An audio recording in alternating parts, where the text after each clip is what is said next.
Now today let's talk about the PS4 Slim, but in terms of the repairability perspective. So it's always a good idea to fix the broken consoles simply because we can save money and also save some time. We can stick to our plans and end up achieving our goal. So let's talk about the PS4 Slim.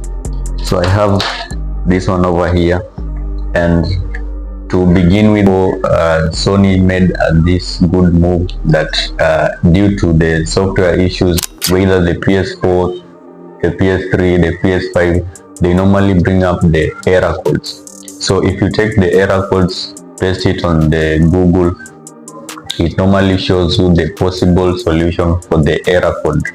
So if it brings a specific error, take it, paste it to Google, it shows the possible solution for that particular error. Now that is in terms of the software issues. In terms of the hardware issues, let's begin with the power supply. So Sony made a good design over here.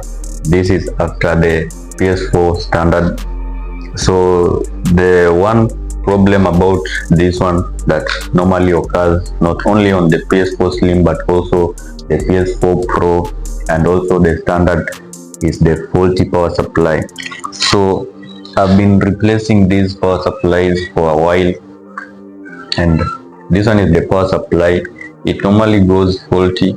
That is if you don't use your console oftenly, like the students. If you go to school and stay for long, you leave your console at home. Probably if you come back, sometimes the console doesn't power on at all, or if you try to power it on, it beeps, then turns off. So this one is the most common one. In terms of the hardware part, it's pretty easy to replace, and that's a good job on Sony. The other thing is the fan. So the fan is sometimes it's tricky to replace because you have to take down the entire console and reach the fan. So in order to reach this fan, you will have to take apart this back cover, take out all these screws. They are pretty a lot. Take out these cables of the disk drive and check out almost everything to reach the fan. So the fan, this is the connector to the fan, and it looks relatively in a scale of 0 to 10 difficulty. I can say that replacing the fan is at 7. The power supply is at around 3.5 to 4. So in order to take out the fan, you must remove the entire board and reach the fan to replace it.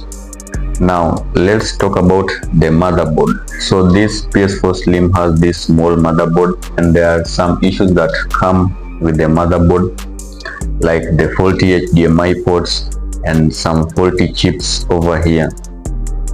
So the HDMI port can be replaced if you are skilled in soldering and using the hot air station. And to me, I've done it almost many times, so I find it easier. So with more practice, you can always be perfect at replacing these HDMI ports. Now the other thing that let's say is just difficult is replacing these chips on the board.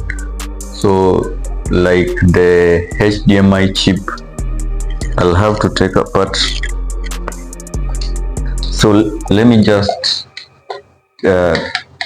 take this motherboard off so that I can show you what I mean.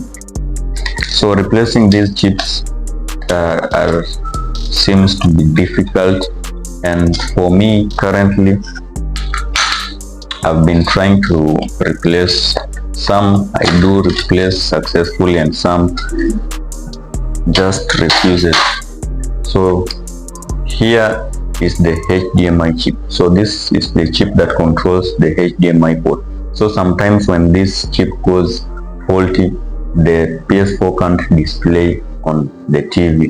So replacing this comes to be very difficult, and sometimes normally when I replace it and it works successfully, I normally take that as a luck. So that one is pretty difficult, and the most difficult thing to do with or to replace here is this one here. This chip is the South bridge. So this one controls the power to the port, data transfer, like syncing the controllers to this motherboard. So this thing has the solder balls, tiny solder balls that can't be replaced by the regular hot air station. So you just have to have a lot of skills to do that. For me currently, I would say, to be honest, I can't replace this one currently.